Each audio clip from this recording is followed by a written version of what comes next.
Hi hello నమస్తే welcome to విజయ మా ఊరు ఆడియో బుక్స్ ఛానల్. నేను విజయలక్ష్మిని. ఫ్రెండ్స్, నవల స్రవంతిలో అన్వేషణ శ్రీ ఇందు రమణ గారి నవల ధారావాహికగా మీకు అందిస్తున్నాను కదా. మరి ఈరోజు అన్వేషణ నవల ధారావాహిక 9వ భాగం వినిపించబోతున్నాను. మరి ఆలస్యం చేయకుండా కథలోకి వెళ్ళిపోదాం పదండి. మామూలుగా చనిపోలేదు, ఎవరో ఆవిడ్ని కత్తితో పొడిచి చంపేశారు. మళ్ళీ ఎస్ఐ అక్బర్ ఖానే అన్నాడు. సత్యవతమ్మ గారిని ఎవరో చంపేశారని చెప్పేసరికి వాళ్ళంతా భయంతో ఒక అడుగు వెనక్కి వేసి మౌనంగా నిలబడిపోయారు. నేను సత్యవతమ్మ గారి పోర్షన్ చూడొచ్చా? అడిగాడు ఎస్ఐ అక్బర్ ఖాన్. సార్, మీరు ఎస్ఐ అంటున్నారు, కానీ మాకు నమ్మకం కలగాలి కదా.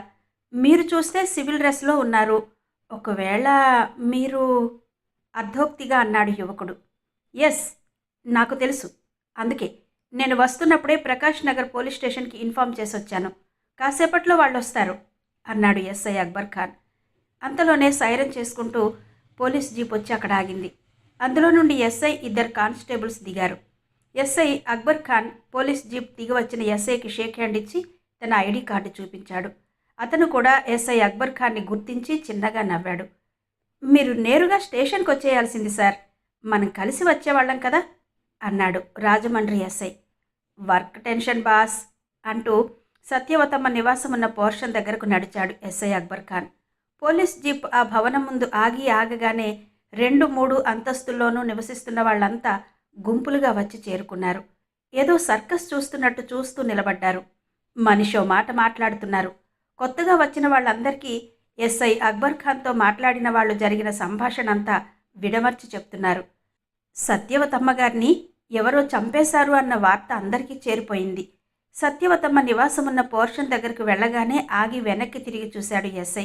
రాజమండ్రి ఎస్ఐ వచ్చి అక్బర్ ఖాన్ పక్కనే నిలబడ్డాడు. సత్యవతమ్మ ఉండే పోర్షన్కి తాళం వేసి ఉంది. తాళం విరగ్గొట్టాలేమో సార్, ఎవరో అద్దెకుండే వాళ్లలో ఒక అతను అన్నాడు. జేబులో ఉన్న తాళం చెవి తీసి రాజమండ్రి ఎస్ఐ చేతికిచ్చాడు ఎస్ఐ అక్బర్ ఖాన్. గుంపులుగా నిలబడ్డ వాళ్లంతా ఆశ్చర్యంగా చూశారు. పోలీసులు తలుపు తెరిచి లోపలికి వెళ్లేసరికి ఆ భవనంలో అద్దెకుండే ఒక అతను ఫోన్ పట్టుకుని పరుగున రాజమండ్రి ఎస్ఐ దగ్గరకు వచ్చాడు. సార్, సత్యవతమ్మ గారి పెద్దబ్బాయి అమెరికా నుండి ఫోన్ చేశారు అంటూ సెల్ ఫోన్ రాజమండ్రి ఎస్ఐ చేతికి ఇవ్వబోయాడు. ఆయన ఫోన్ తీసుకుని ఎస్ఐ అక్బర్ ఖాన్ చేతికిచ్చాడు. చెప్పండి సార్, మీరెవరు?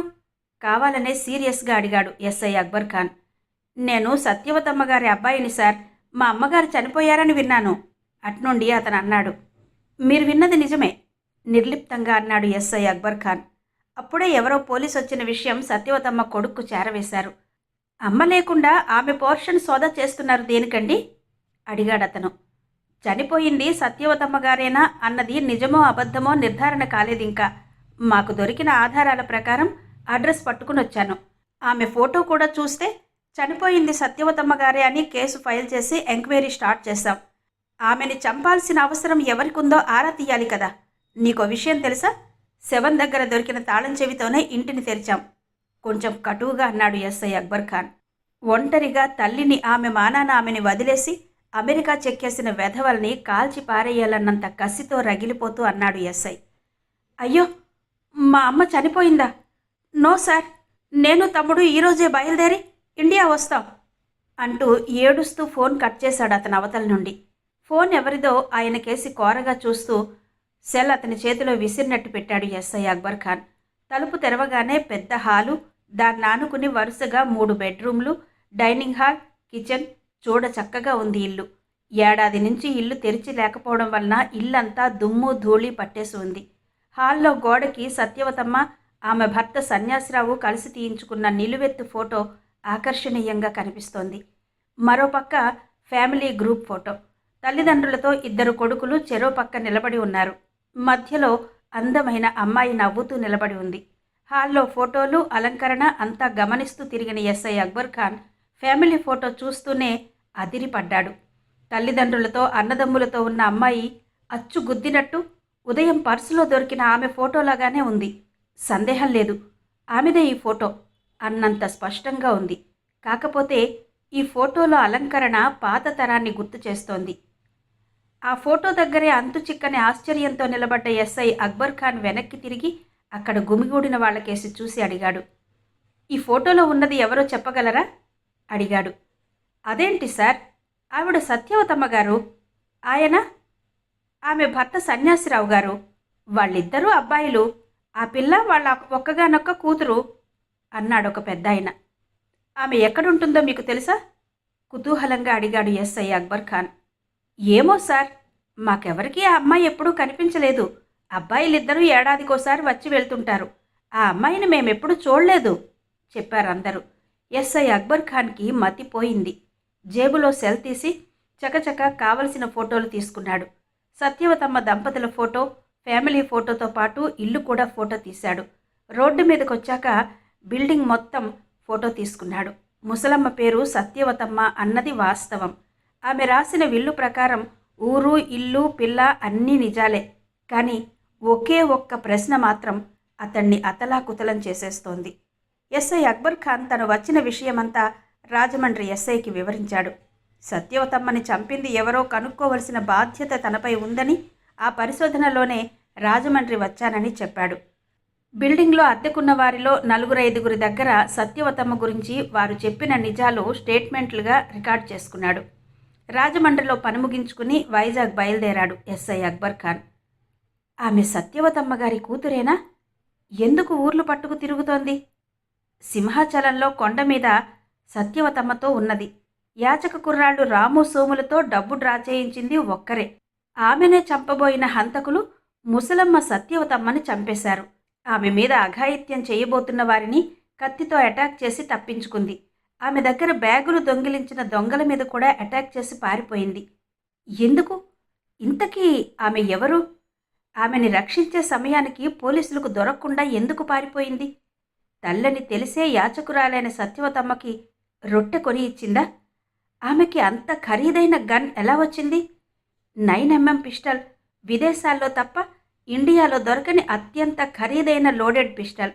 అది ఆత్మరక్షణ కోసమే తెచ్చుకుందా, లేక ఆమె హంతకురాలా? ఆలోచిస్తూ బస్సులో సీటుకు చేరగిలబడ్డాడు ఎస్ఐ అక్బర్ ఖాన్. ముసలమ్మైన సత్యవతమ్మ కేసులు చాలా వరకు తేలిపోయినట్టే.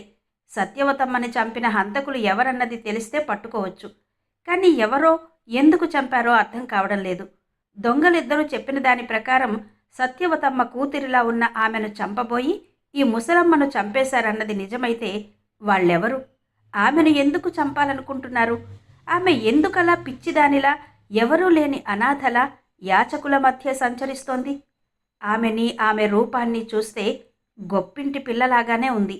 అలాగే డబ్బు కూడా పుష్కలంగా ఉన్న ధనవంతురాలే అయి ఉంటుంది. ఆమెను పట్టుకోగలిగితే 2 కేసులు ఓ కొలిక్కి వస్తాయి. ఆమె ఏటీఎం కార్డు జిరాక్స్ చేయించాడు. ఆ కార్డు మీద ఉన్న నెంబర్ల ద్వారా బ్యాంకుకు వెళ్ళి ఆమె అకౌంట్తో పాటు పూర్తి చిరునామా లాగేయొచ్చు. అందుకే ఆ పని ఓ కానిస్టేబుల్కి అప్పగించాడు. బ్యాంక్ మేనేజర్కి పై అధికారులతో లేఖ కూడా రాయించి ఇచ్చాడు. ఆ వివరాలు తను వైజాగ్ చేరేసరికి రెడీగా ఉంటాయి. ఈలోగా దొంగ దగ్గర దొరికిన పర్సులో ఉన్న ఫోటోలు కాపీలు తీయించి నగరమంతా గాలించడానికి ఏర్పాట్లు చేశాడు. ఆమె విశాఖ నగరంలో ఎక్కడున్నా తప్పకుండా దొరికిపోతుంది. కాంప్లెక్స్లో జరిగిన ఆ చావు పరిశోధన కూడా కమిషనర్ తనకే అప్పగించారంటే ఆయనకి నా మీద ఉన్న విశ్వాసాన్ని వమ్ము చేయకూడదు. ఎస్, ఎలాగైనా ఆమె ఎవరో రూఢి చేసుకోవాలి. ఆలోచిస్తూ సీటుకు చేరగిలబడి కళ్ళు మూసుకున్నాడు ఎస్ఐ అక్బర్ ఖాన్. అప్పటికే చీకటి చిక్కగా అలముకుంటోంది. రాజమండ్రిలో బస్సు ఎక్కేసరికి 6 కావస్తోంది. బస్సులో ప్రయాణికులు కూడా కిక్కిరిసి లేరు. రాజమండ్రిలో ఎక్కిన కొందరు రాజానగరం, జగ్గంపేట ప్రాంతాల్లో దిగిపోయారు. ఎర్రవరం చేరేసరికి సగం ఖాళీ అయిపోయింది బస్సు. ఎర్రవరంలో బస్సు ఆగగానే అరటిపళ్ళు, శనగపప్పు వగైరా అమ్మే వర్తకుల కేకలకి ఉలిక్కిపడి కళ్ళు తెరిచాడు ఎస్ఐ. బస్సంతా ఖాళీగా కనిపించింది. ఎర్రవరంలో ఒకరిద్దరెక్కారు. తన పక్క సీటు ఖాళీగా ఉండడంతో రిలాక్స్గా కూర్చున్నాడు ఎస్ఐ అక్బర్ ఖాన్. వెంటనే నిద్రమత్తులోకి జారుకున్నాడు. బస్సు డ్రైవర్, కండక్టర్ ఒకరే కావడంతో బస్సు ఎక్కే ప్యాసింజర్లు డ్రైవర్ దగ్గర టికెట్ తీసుకుని లోపలికెళ్ళి కూర్చుంటున్నారు. బస్సు కదిలింది. నెమ్మదిగా కదులుతూ స్పీడ్ అందుకుంది. ఇంతలో వెనక నుండి ఒక వ్యక్తి కత్తి పట్టుకుని ముందు సీట్లో కూర్చున్న ఎస్ఐ అక్బర్ ఖాన్ మీదకొస్తున్నాడు. అక్బర్ ఖాన్కి యువతల సీట్లో కూర్చున్న ఒక స్త్రీ ఎందుకో వెనక్కి తిరిగి కత్తి పట్టుకున్న అతన్ని చూసి భయంతో కెవ్వున కేక వేసింది. అదే సమయంలో వెనక సూది మొనలాంటి మేకు ఏదో కసుక్కున గుచ్చుకునేసరికి ఉలిక్కిపడి మేల్కొన్నాడు ఎస్ఐ అక్బర్ ఖాన్. అప్పుడే మెలకువలోకొచ్చిన ఎస్ఐ టక్కున తల తిప్పి చూశాడు. ఎవరో పొడవాటి కత్తి పట్టుకుని తన మీదకు దాడికొస్తున్నాడని గ్రహించి ఒక్క ఉదుటున సీట్లో నుండి ఎదరికి ఒక్క గెంతు గెంతాడు. అదే సమయంలో ఆ ఆగంతకుడు ఎస్ఐ అక్బర్ ఖాన్ కూర్చున్న సీటు మీద కత్తితో దాడి చేశాడు. అక్కడి నుండి ఎస్ఐ తప్పించుకుని ముందుకు గెంతేయడంతో ఆ కత్తివేటు సీటుకు తగిలి సీటు సర్రున చిరిగిపోయింది. ఎస్ఐ తప్పించుకోవడంతో ఆ ఆగంతకుడు క్షణం నివ్వెరపోయి కత్తి పట్టుకుని కసిగా ఎస్ఐ అక్బర్ ఖాన్ కేసు చూశాడు. బస్సులో ఉన్న బల్బు వెలుగులో ఆగంతకుణ్ణి తీవ్రంగా చూశాడు ఎస్ఐ అక్బర్ ఖాన్. నెత్తురు మరిగిన పులిలా ఉన్నాడు. ఎత్తుగా 6 అడుగుల భారీ విగ్రహం. కత్తి నిగనిగలాడుతోంది. పొడవుగా 2 వైపులా పదునుతో తళతళ మెరుస్తోంది. ఒక వేటుకి తల తెగి అవతల పడేంత జారుగా ఉంది కత్తి. ఎస్ఐ అక్బర్ ఖాన్ కూడా ఊహించనైనా ఊహించలేదు. ఇంత భయంకరమైన సంఘటన ఎదురవుతుందని కలలో కూడా అనుకోలేదు. డ్రైవర్ జరిగిందంతా తల తిప్పకుండానే ఓరకంట గమనిస్తూ బస్సును స్లో చేస్తున్నాడు. బస్సులో ఉన్న వాళ్ళంతా నిటారుగా నిలబడి భయంగా ఆగంతకుడి కేసి చూస్తున్నారు. ఇదంతా క్షణాల్లో జరిగిపోయింది. డ్రైవర్, బస్ ఆపకు, నెమ్మదిగా వెళ్ళని ఆగంతకుడి కేసి కన్నార్పకుండా చూస్తూనే అరిచాడు ఎస్ఐ అక్బర్ ఖాన్. బస్ ఆగితే అతను దిగి పారిపోవచ్చు. వాణ్ణి పారిపోనివ్వకూడదు. ఎలాగైనా ప్రాణాలతో పట్టుకోవాలి. ఆలోచిస్తూ అలర్ట్గా నిలబడ్డాడు ఎస్ఐ. అంతే, మళ్ళా కత్తి పట్టుకుని విసురుగా ఎస్ఐ అక్బర్ ఖాన్ మీదకొచ్చాడతను. రెప్ప వేయకుండా అతన్నే గమనిస్తున్న ఎస్ఐ అక్బర్ ఖాన్ టక్కున పక్కకు తప్పుకున్నాడు. ఎస్ఐ అక్బర్ ఖాన్ని పొడవబోయి ఆ ఊపులో డ్రైవర్ కేసి ముందుకు తూలి పడబోయాడు ఆగంతకుడు. అదే అదనుగా ఎస్ఐ ఆగంతకుడి నడుం మీద ఎగిరి బలంగా తన్నాడు. అలా తన్నేసరికి ఎదురుగా గేటు దగ్గరకు వెళ్ళి పడ్డాడు ఆగంతకుడు. అంతే, చటుక్కున లేచి పరిగెడుతున్న బస్సులో నుండి రోడ్డు మీదకు దూకేశాడు. డ్రైవర్ కూడా ఊహించలేదు. పరిగెడుతున్న బస్సులో నుండి అతను అలా దూకేస్తాడని అనుకోలేదు. బస్సులో నుండి గెంతగానే క్రింద పడ్డాడు ఆగంతకుడు. పరుగెడుతున్న బస్సులో ముందు గేట్లో నుండి క్రిందకు దూకడం వలన అతడు క్రింద పడగానే బస్సు వెనక టైర్లు 2 అతని తలపై నుండి శరీరం మొత్తం మీద నుండి ఎక్కేసి ముందుకు ఈడ్చుకుపోయాయి. అతను బస్సులో నుండి దూకేయడంతో సడన్గా చూసిన డ్రైవర్ టక్కున బ్రేకు వేశాడు. అప్పటికే బస్సు చాలా దూరం ముందుకు దూసుకుపోయింది. అతడు బస్సులో నుండి దూకేయగానే పరిగెత్తుకుని డ్రైవర్ దగ్గరకు వచ్చాడు ఎస్ఐ అక్బర్ ఖాన్. బస్సు ఆపమంటూనే గేటు దగ్గరకు వచ్చి నిలబడి అతని కోసం చూశాడు. అప్పటికే ఆగంతకుడు క్రిందకు గెంతడం, క్రింద పడడం, అతని మీద నుండి బస్సు టైర్లు ఎక్కేయడం కళ్ళారా చూశాడు ఎస్ఐ అక్బర్ ఖాన్. బస్సు ఆగ్గానే క్రిందకు దిగి షాక్ అయి రోడ్డు మీదే స్థాణువులా నిలబడిపోయాడు. Police commissioner office. కమిషనర్ సీరియస్గా కూర్చున్నాడు. అతనికి ఎదురుగా 2 టౌన్ సిఐ, గోపాలపట్నం సిఐలు ఇద్దరూ ఒద్దికగా కూర్చున్నారు. 2 టౌన్ ఎస్ఐ ఓ మూల నిలబడి ఉన్నాడు. కమిషనర్ గదిలో నిశ్శబ్దం క్షణం భయంకరంగా రాజ్యమేలింది. కమిషనర్ గది బయట సెంట్రీలు కూడా లోపల ఏం జరుగుతుందోనని ఉత్కంఠగా ఎదురు చూస్తున్నారు. ఒక ఎస్ఐ మీద గూండా అటాక్ చేశాడంటే అది ఎవరికి నామోషి? మొత్తం డిపార్ట్మెంట్కే అగౌరవం కాదా? సిఐ సత్యారావు గారు, రాజమండ్రి ఎంక్వైరీకి వెళుతున్నానని మీకు ఎస్ఐ అక్బర్ ఖాన్ చెప్పలేదా? సీరియస్గా అడిగాడు కమిషనర్. నాకు రిపోర్ట్ చేసే వెళ్ళాడు సార్, కానీ నసుగుతూ చెప్పాడు సిఐ సత్యారావు. కానీ అనాలేంటి మధ్యలో? ఏం చెప్పాలనుకుంటున్నావో చెప్పు, కటువుగా అన్నాడు కమిషనర్. ఒక్కడే వెళ్తున్న విషయం నాకు తర్వాత తెలిసింది సార్, తప్పు చేసిన వాడిలా తలదించుకుంటూ అన్నాడు సిఐ సత్యారావు. అదృష్టం కొద్దీ త్రుటిలో తప్పించుకున్నాడు. అలర్ట్గా లేకపోతే ఈరోజు పరిస్థితి ఏంటి? ఎనీహౌ, ఈ సంఘటనలో తెలుసుకోవాల్సిందేంటో మీకు అర్థమై ఉంటుంది కదా? సీరియస్గా అడిగాడు కమిషనర్. సార్, శత్రువులు మన కదలికల్ని కనిపెడుతున్నారని అర్థమవుతోంది, టక్కున చెప్పాడు సిఐ సత్యారావు. అంతేనా? అడిగాడు కమిషనర్. హంతకులు దేవాంతకుల్లా ఉన్నారు సార్. వాళ్ళ టార్గెట్ యాచకులు కాదనిపిస్తోంది. ఇంకెవరో ఉన్నారు. వాళ్ళెవరో తెలియాలి, తెలుసుకోవాలి, 2 టౌన్ సిఐ అన్నాడు. మన ఎస్ఐ మీద అటాక్ చేశాడంటే ఆ ఆగంతకుడు ఎంత భయపడుతున్నాడనే కదా అన్నారు కమిషనర్. ఎస్ సార్, రాజమండ్రిలో మన ఎస్ఐ అక్బర్ ఖాన్కి ఏదో క్లూ దొరుకుంటుంది. దాని ఆధారంగా హంతకులు పట్టుబడే అవకాశం ఉండాలి. అందుకే ఎస్ఐ మీద అటాక్ చేసి ప్లాన్ చేశారు, సాలోచనగా అన్నాడు CI Satyarao. Yes, you are correct. వాళ్ళని మనం కనిపెట్టలేకపోయాం. కానీ వాళ్లే మనల్ని ప్రతి క్షణం ఫాలో అవుతున్నారని రూఢిగా తెలుస్తోంది కదా. Be careful. ఎస్ఐ అక్బర్ ఖాన్కి మీ సహాయ సహకారాలు అందించండి. ప్రతిరోజు కేసు పూర్వాపరాలు తెలుసుకుంటూ పరిశోధన వేగవంతం చేయండి. మీరు మాకెందుకులే అని చేతులు దులిపేసుకోకండి. మీ స్టేషన్ పరిధిలో మీరు పరిశోధన చేసి ఎస్ఐ అక్బర్ ఖాన్కి సపోర్ట్ చేయండి. ఇద్దరు సిఐలకి చెప్పారు commissioner. Yes sir. Annavaram police స్టేషన్లో పని పూర్తి చేసుకుని వచ్చేస్తున్నట్టు నాకు ఫోన్ చేసి రిపోర్ట్ చేశాడు సార్. అతను రాగానే మీ దగ్గరకు పంపిస్తాను అన్నాడు సిఐ సత్యారావు. అక్కర్లేదు, ఇన్వెస్టిగేషన్లో ఉంటాడు. అతన్ని డిస్టర్బ్ చేయకండి. డే టు డే ప్రోగ్రెస్ తెలుసుకోండి. ఓకే, మీరికి వెళ్ళొచ్చు అన్నారు కమిషనర్. ముగ్గురు సెల్యూట్ చేసి గదిలో నుండి బయటకొచ్చారు. ఎస్ఐ అక్బర్ ఖాన్ చేసిందేమీ బాగాలేదు. తానేదో సూపర్ హీరోలాగా కనీసం కానిస్టేబుల్ని వెంటబెట్టుకుని వెళ్లకుండా ఒంటరిగా వెళ్ళి ఇదిగో మనందరికీ ఇలా తల వాచేలా చేశాడు. గది బయటకొస్తూనే కోపంగా అన్నాడు సిఐ సత్యారావు. వదిలేయండి సార్, ఇలా జరుగుతుందని అతను కూడా ఊహించి ఉండడు. పోలీసులం కదా, మన మీదకు వచ్చేవాళ్ళెవరనుకుని ఉంటాడు.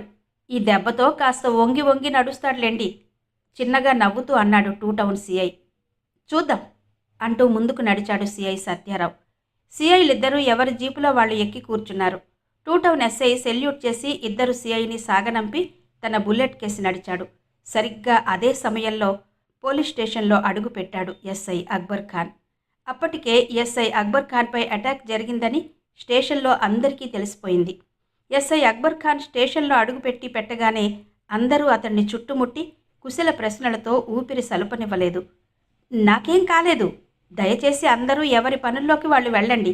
రైటర్ గారు, మీరోసారి ఇలా రండి అంటూ తన గదిలోకి వెళ్ళి కూర్చున్నాడు ఎస్ఐ అక్బర్ ఖాన్. రైటర్ వినయంగా వచ్చి సెల్యూట్ చేసి నిలబడ్డాడు. ఏమైంది? మన వాళ్ళ నుండి ఏవైనా ఆమె గురించి ఆచూకీ తెలిసిందా? ఆతృతగా అడిగాడు ఎస్ఐ. లేదు సార్, కానీ ఆమెని ప్రత్యక్షంగా చూసిన వాళ్ళంతా ఆమె ఫోటోని గుర్తుపట్టారు చెప్పాడు రైటర్. ఎవరెవరు ఆమెను గుర్తుపట్టగలుగుతున్నారు అడిగాడు ఎస్ఐ.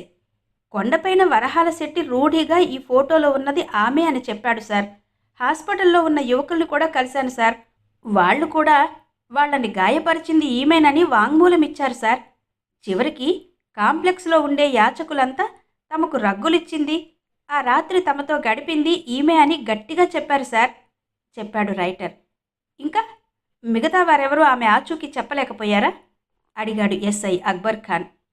ఒకతను మెట్లదారిలో ఉన్న ఆంజనేయ స్వామి ఆలయ పూజారి మాత్రం ఆమెను చూశానని, ఈ ఫోటోలో ఉన్నది ఆమెనని చెబుతూ ఒక కొత్త విషయం చెప్పాడు సార్ అన్నాడు రైటర్.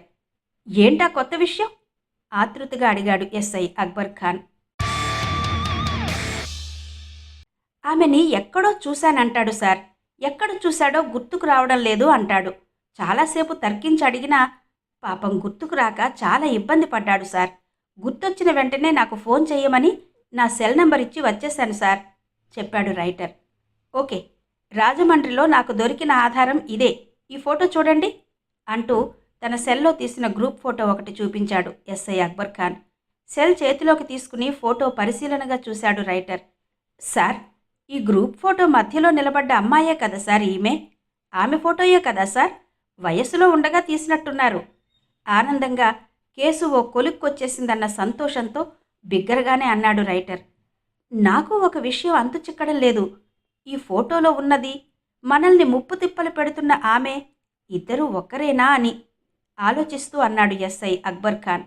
ఇంతలో కేజీహెచ్లో ఉండాల్సిన కానిస్టేబుల్స్ ఇద్దరూ ఆయాసంతో ఆతృతగా స్టేషన్లోకి పరుగున వచ్చారు. వాళ్ళలా ఎందుకు పరిగెత్తుకొచ్చారో ఎవరికీ అర్థం కాలేదు. వస్తూనే రైటర్ కోసం వెతుకుతూ ఎస్ఐ అక్బర్ ఖాన్ గది ముందుకొచ్చి నిలబడ్డారు. ఏమైంది?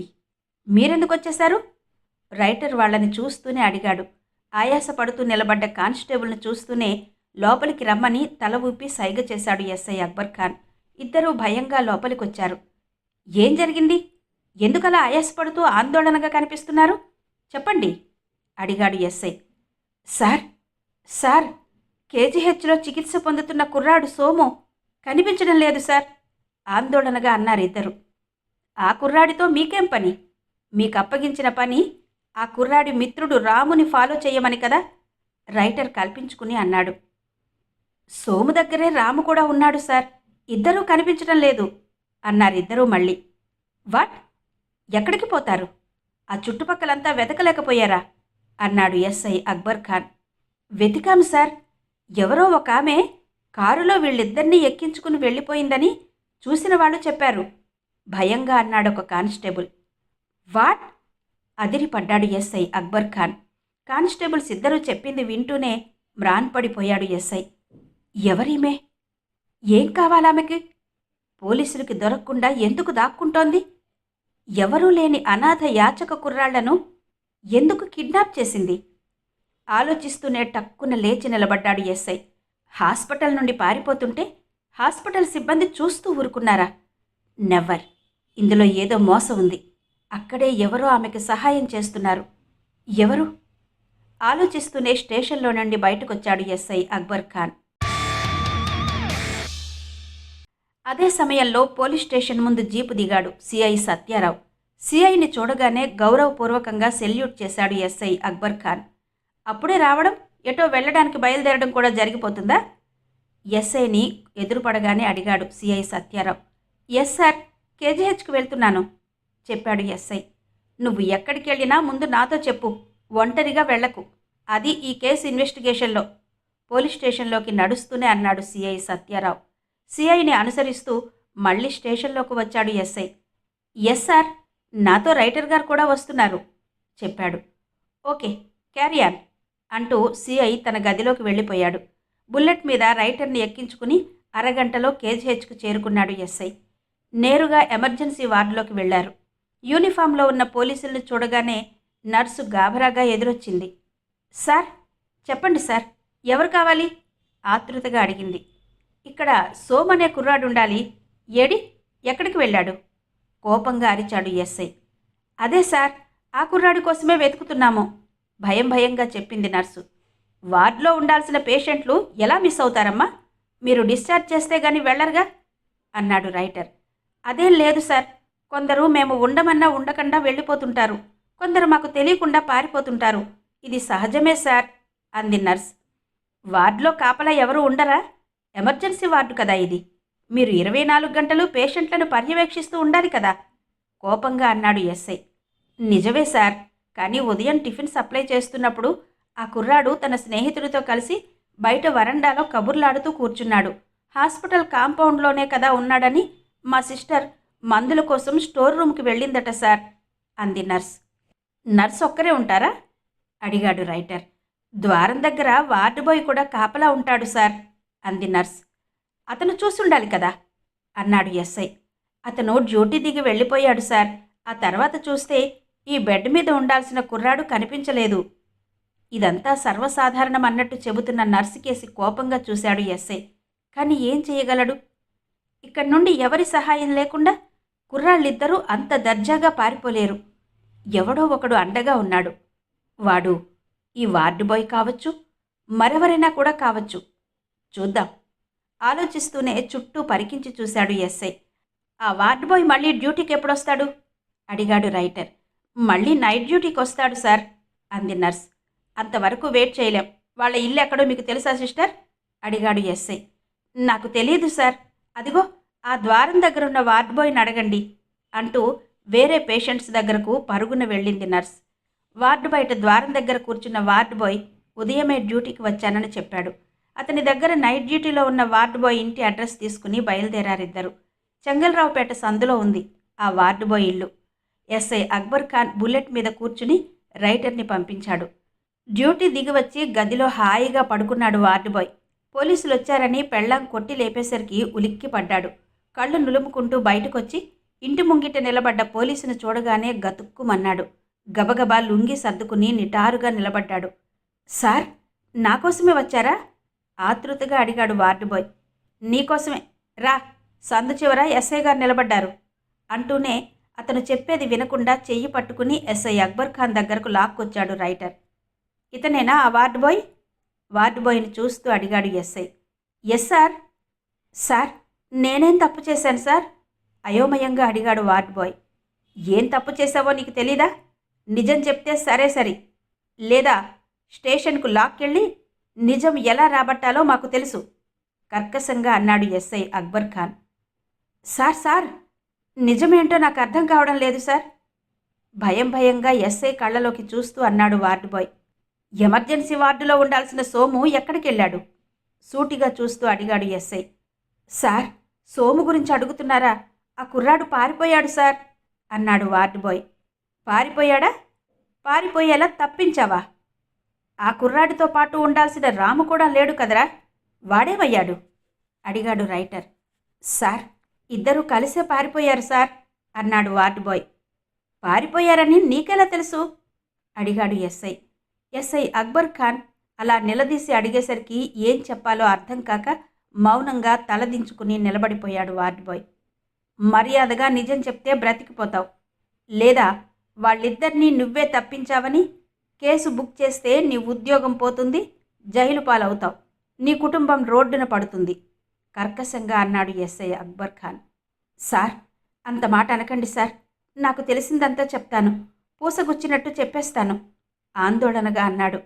రైటర్ కేసు చూసి వాడు చెప్పేదంతా రికార్డు చేయమన్నట్టు తలతోనే సైగ చేశాడు ఎస్ఐ. 2 రోజుల క్రితం అంటూ వార్డు బాయ్ జరిగిందంతా చెప్పడం ప్రారంభించాడు. ఆ రోజు 4 గంటలవుతోంది, ఇంకా తెల్లారలేదు. వార్డంతా ఓసారి తిరిగి వచ్చాను. సోముకి తెలివొచ్చి అందరితో హాయిగా మాట్లాడాక రాము ఎంతో సంతోషపడిపోయాడు. తన దగ్గరున్న ఏటీఎం కార్డు నా చేతికిచ్చేశాడు. ఆ రోజు రాత్రే ఆమె కూడా నాకు డబ్బు ఆశ చూపించి ఎలాగైనా రాము దగ్గర ఏటీఎం కార్డు తీసుకుని నా దగ్గర ఉంచమన్నారు. ఆమె తన ఫోన్ నెంబర్ నాకిచ్చి కార్డు చేతికి రాగానే ఫోన్ చేయమన్నారు. అందుకే నానా యాతన పడి రాముని నమ్మించి ఏటీఎం కార్డు తీసుకున్నాను. రాము వార్డు బయట వరండాలో బల్ల మీద హాయిగా పడుకున్నాడు. నేను వార్డు బయట కుర్చీలో కూర్చుని కునికిపాట్లు పడుతున్నాను. ఇంకో 2 గంటల్లో డ్యూటీ దిగిపోతాను. కార్డు నా జేబులో భద్రంగా ఉంది. ఇంకా ఆలస్యం ఎందుకు? ఆమెకి ఫోన్ చేసి కార్డు నా దగ్గర ఉందని చెప్పేస్తాను అనుకుంటూనే సెల్ ఫోన్ తీసి ఆమెకు ఫోన్ చేశాను. చాలాసేపటికి కానీ ఆమె ఫోన్ ఎత్తలేదు. హలో అమ్మగారా, నేనమ్మా, వార్డ్ బాయ్ని అన్నాను.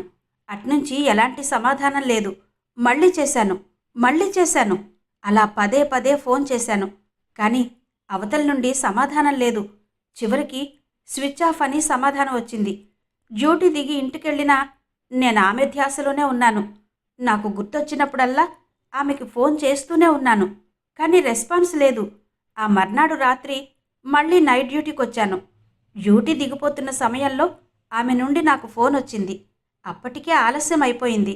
6వ గంటకి డ్యూటీ దిగాల్సిన వాడిని నాకు రిలీవర్ రాక 8 గంటల వరకు ఉండిపోవాల్సి వచ్చింది. రాము సోము హాయిగా కబుర్లాడుకుంటున్నారు. సోముకి తలకి మాత్రమే గాయం కావడం వలన ఆ కట్టుతోనే వార్డంతా తిరుగుతూ అందర్నీ పలకరిస్తూ పరిచయం చేసుకుంటున్నాడు. రాము 2 రోజులుగా హాస్పిటల్లోనే ఉండిపోయాడు. సోముతోడే లోకల్లా నవ్వు కబుర్లు. రాము తన దగ్గరున్న డబ్బుల్లో 500 ఖర్చు చేసి వార్డులో పేషెంట్లందరికీ పళ్ళు కొని పంచిపెట్టాడు. డాక్టర్లు, నర్సులు ఆ 2 కుర్రాళ్ల హుషారు చూసి పొంగిపోయారు. అదే సమయంలో 8 అవుతుండగా నాకు ఆమె నుండి ఫోన్ వచ్చింది. ఆతృతగా ఎత్తాను. ఎవరూ లేని ఓ మూలకు వెళ్ళి హలో అన్నాను. ఆమె నాకు ఫోన్లోనే సీరియస్ వార్నింగ్ ఇచ్చింది. ఎందుకలా మాట్లాడుతోందో నాకు అర్థం కాలేదు. ఒకే ఒక్క మాట అంది. వెంటనే కలెక్టర్ ఆఫీస్ పక్కనే ఉన్న సందులోకి అర్జెంటుగా రా అని చెప్పిందామె. అంతే, సిస్టర్తో చిన్న పనుందని పరుగున అక్కడికి వెళ్ళాను. ఆమె చాలా నీట్గా తయారయ్యి దొరసానమ్మలా కనిపించింది. ఒక్క క్షణం పోల్చుకోలేక ఆమె పక్కనే నిలబడి ఆమె కోసమే ఎదురు చూస్తుంటే తనే నన్ను భుజం మీద చరిచి మరీ పలకరించింది. అంత అందంగా ఉన్న ఆమెను చూసి నన్ను నేనే మైమర్చిపోయాను. ఇదిగో, ఇది నీకోసం, జేబులో పెట్టుకో, నాకో సహాయం చెయ్యాలి అందామె. ఆమె ఎంతిచ్చిందో తెలీదు. కాగితం చుట్టిన డబ్బు కట్ట జేబులో పెట్టుకోమంది. అది లెక్క పెట్టాక నా దగ్గరున్న ఏటీఎం కార్డుని ఇద్దాంలే అని మర్చిపోయినట్టు ఊరుకున్నాను. చెప్పండమ్మా అన్నాను ఏటీఎం కార్డు విషయం ఎత్తకుండా. సరిగ్గా అరగంటలో నేను కేజీహెచ్ మెయిన్ గేట్ దగ్గర ఎదురుగా కారులో ఉంటాను. రాముని సోముని ఒకసారి చూసి మాట్లాడి వెళ్ళిపోతాను. వాళ్ళని నా దగ్గరకు తీసుకురావాలి అందామె. మీరే హాస్పిటల్కి రండమ్మా, హాయిగా గంటో అరగంటో వాళ్లతో మాట్లాడొచ్చు అన్నాను. నేను రాగలిగితే నీకింత డబ్బెందుకిస్తాను? నా పని నేనే చేసుకునేదాన్ని కదా! కోపంగా అరిచిందామె. ఆమె కోపం చూసి ఒక్కసారే నా శరీరం జలధరించింది. అలాగేనమ్మా, అలాగే అన్నాను. కానీ అప్పుడు కూడా ఏటీఎం కార్డు విషయం కావాలనే ఎత్తలేదు నేను. వెళ్ళు, టైం లేదు. అరగంటలో వాళ్ళు నా దగ్గరుండాలి. నేను నీకు మిస్డ్ కాల్ చేస్తాను. కాల్ అందిన 5 నిమిషాల్లో మెయిన్ గేట్ దగ్గరుండాలి అంటూనే ఆమె హుందాగా నడుచుకుంటూ బీచ్ కేసి వెళ్ళిపోయింది. గాబరాగా వార్డు దగ్గరకు వచ్చేశాను. వార్డు బయట వరండాలో రాము కూర్చున్నాడు. నాకు రిలీవర్గా వచ్చే వార్డు బాయ్ కూడా వచ్చి కూర్చున్నాడు. రాత్రంతా బయట ఓపీ ముందు పడిగాపులు పడి ఉన్న పోలీస్ నాకు ఆ క్షణం అక్కడ కనిపించలేదు. నేను మొదట వాళ్లను పోలీసులు అనుకోలేదు. కానీ ఆమె చెప్పింది వాళ్ళు మఫ్టీలో ఉన్న పోలీసని, రాము సోముల మీద పోలీసులు నిఘా పెట్టారని. ఆ క్షణం మఫ్టీలో ఉన్న పోలీసులు ఎక్కడికెళ్లారో అర్థం కాకపోయినా నా పని సులువవుతుందని ఆనందపడ్డాను.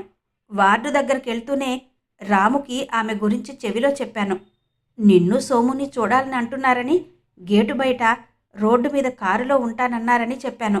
నా మాట వింటూనే రాము ఎగిరి గంతేశాడు. ఆమె అంటే వాళ్ళకి అంత గౌరవం ఉందా అనుకున్నాను. అదే సమయంలో ఆమె నుండి ఫోన్ వచ్చింది. ఎత్తలేదు. అది సంకేతం కదా. నేను చెప్పిందే తడవుగా సోమును తీసుకుని రాము బయట వరండాలో ఊరికే అలా తిరిగొచ్చేస్తామని సిస్టర్కి చెప్పి వెళ్లారు. నేను కూడా వారిని అనుసరిస్తూ వెళ్ళాను. అప్పుడే ఓ మూలకు వెళ్ళి జేబులో ఉన్న నోట్ల కట్టుకు చుట్టిన పేపర్ తీసి చూసుకున్నాను. గబగబా లెక్క పెట్టుకున్నాను. 10,000 రూపాయలు, 100 రూపాయల కట్ట. అయ్యో, ఇంతేనా? 2.5 లక్షలు వస్తాయనుకున్నానే. అయ్యో, ఎంత దగా, ఎంత మోసం అనుకుంటూ రాము సోము కేసి చూశాను. అదే సమయంలో ఆమె నుండి ఫోన్ చటుక్కుని ఎత్తి కడిగేయాలనుకున్నాను. కానీ రింగ్ ఆగిపోయింది. 10,000 రూపాయలకి మళ్లీ కాగితం చుట్టి జేబులో దాచుకుని రాము సోముల దగ్గరికి పరిగెట్టుకు వెళ్ళి వాళ్ళని ఆమెను కలవనివ్వకుండా చేద్దామని కోపంతో ఆవేశంతో ముందుకు పరిగెత్తబోయాను. ఎదురుగా హాస్పిటల్ సూపరింటెండెంట్ గారు కారు దిగి హాస్పిటల్ లోపలికి వస్తున్నారు. స్వీపర్లు, వార్డు బాయ్లు, నర్సులు, డాక్టర్లు అందరూ ఆయనకి వంగి వంగి నమస్కారాలు చేస్తూ ఆయన దారికి అడ్డు తప్పుకుంటూ నిలబడుతున్నారు. అల్లంత దూరం నుండి హాస్పిటల్ సూపరింటెండెంట్ గారిని చూస్తూనే ఓ మూలకు వెళ్ళి దాక్కున్నట్టు నిలబడ్డాను. నా దృష్టంతా రోడ్డు మీదే ఉంది. రాము సోములు హాస్పిటల్ గేటు దాటి రోడ్డు మీదకి వెళ్లారు. అప్పుడే ఓ కారు వచ్చి వాళ్ల ముందు ఆగింది. ఆమె వాళ్లతో ఏదో మాట్లాడింది. అంతే. రాము సోములిద్దరూ కారు డోర్ తెరుచుకుని ఎక్కి కూర్చున్నారు. రాము సోములిద్దరూ కారు ఎక్కి కూర్చోగానే నా గుండెలు దడదడలాడాయి. ఏం జరిగిందో, ఏం జరుగుతోందో అర్థం కాలేదు. కళ్ళు బైర్లు కమ్మాయి. కాళ్ళు చేతులు ఆడలేదు. భయంతో గజగజలాడిపోయాను. మౌనంగా తేలుకుట్టిన దొంగలాగా డ్యూటీ దిగి ఇంటికొచ్చేశాను. ఇదే సార్ జరిగింది. ఇంతకంటే ఇందులో నా తప్పేమీ లేదు సార్. ఆమె మోసగత్తె సార్, దగాకోరు. నన్ను నమ్మించి నట్టేట ముంచింది. వలవల ఏడుస్తూ ఎస్ఐ అక్బర్ ఖాన్ కాళ్ల మీద పడిపోయాడు వార్డు బాయ్. వార్డు బాయ్ చెప్పింది విని అదిరిపడ్డాడు ఎస్ఐ అక్బర్ ఖాన్. ఆ ఇద్దరు కుర్రాళ్ళని కిడ్నాప్ చేయాల్సినంత అవసరం ఏమొచ్చింది? ఏటీఎం కార్డు కోసం వస్తుంది, ఆ కుర్రాన్ని కలుస్తుందనుకున్నాడు. కానీ ఇలా జరిగిందేంటి? రైటర్ గారు, ఇతని దగ్గర స్టేట్మెంట్ తీసుకోండి. ఆ కుర్రాళ్ల కోసం ఎవరూ రారు, రిపోర్ట్ ఇవ్వరు. అవసరమైతే ఇతన్ని స్టేషన్కి పిలుద్దాం అన్నాడు SI Akbar Khan. Ward boy చెప్పిందంతా రికార్డు చేసి సంతకం తీసుకున్నాడు రైటర్. ఆమెకి చెందిన ఏటీఎం కార్డుతో పాటు ఆమె ఇచ్చిన 10,000 రూపాయల నోట్ల కట్ట కూడా అతని దగ్గర నుండి స్వాధీనం చేసుకున్నారు. పోలీసులు డబ్బులు లాక్కుంటుంటే వలవల ఏడ్చేశాడు వార్డు బాయ్. బుల్లెట్ మీద ఇద్దరూ తిరుగు ప్రయాణమయ్యారు. చెంగల్రావుపేట నుండి దుర్గమ్మ గుడి వరకు వచ్చారు. ఆలోచిస్తూ డ్రైవ్ చేస్తున్న ఎస్ఐ అక్బర్ ఖాన్ నేరుగా 2 టౌన్ పోలీస్ స్టేషన్కు చేరుకున్నాడు. రైటర్కి ఇక్కడికి ఎందుకొచ్చామో అర్థం కాలేదు. అయోమయంగా ఎస్ఐ కేసు చూశాడు. లోపలికి రా, ఎస్ఐని కలిసి వెళ్దాం అంటూ ఎస్ఐ గదికేసి వెళ్ళాడు అక్బర్ ఖాన్. గదిలో ఏదో పనిలో ఉన్న 2 టౌన్ ఎస్ఐ అనుకోకుండా ఇతన్ని చూసి ఆశ్చర్యపోయాడు. రండి సార్, మీకోసమే ఆలోచిస్తున్నాను. కాంప్లెక్స్లో జరిగిన జంట చావుల తాలూకా పోస్టుమార్టం రిపోర్ట్ వచ్చింది. మీ స్టేషన్కు పంపిద్దామనుకుంటున్నంతలో మీరే వచ్చారు. ఎస్ఐని చూసి ఆహ్వానిస్తూ అన్నాడు 2 టౌన్ ఎస్ఐ. ఆతృతిగా పోస్టుమార్టం రిపోర్టు తీసుకుని చూశాడు ఎస్ఐ అక్బర్ ఖాన్. ఇద్దరి వయస్సు, వారి శారీరక పరిస్థితులు రాసి ఉన్నాయి. చనిపోయే ముందు ఇద్దరూ శారీరకంగా ఒకరికొకరు దగ్గరైనట్టు రాశారు. వారి చావుకు వినియోగించిన కత్తి పరిమాణం, గాయం తాలూకా లోతును బట్టి కత్తి మొన కొలతలు రాసి ఉన్నాయి. పోస్టుమార్టం రిపోర్ట్ చదివి ఆశ్చర్యపోలేదు ఎస్ఐ అక్బర్ ఖాన్. కొండ మీద యాచకురాలైన ముసలమ్మని ఏ కత్తితో చంపాడో అదే కత్తితో కాంప్లెక్స్లో ఇద్దరినీ చంపాడని ముందే ఊహించాడు. అదే ఇప్పుడు పోస్టుమార్టంలో డాక్టర్లు రాశారు. అంతవరకే తమ పరిశోధనకి అవసరం. మరి కళ్లకు కట్టినట్టు చెప్పిన వార్డ్ బాయ్ మాటలు నిజమేనా? కట్టుకథలు కల్పించి చెబుతున్నాడా? వీటిలో వాస్తవమెంత? వాడి మాటల ద్వారా పరిశోధన సాగుతుందా? ఇవన్నీ తెలుసుకోవాలంటే రేపు ఇదే సమయం వరకు ఆగాల్సిందే. అన్వేషణ శ్రీ ఇందూ రమణ గారి నవల ధారావాహిక 9వ భాగం విన్నారు కదా. మిగిలిన కథ తరువాతి భాగాల్లో వినిపిస్తాను. అంతవరకు సెలవు. నమస్తే.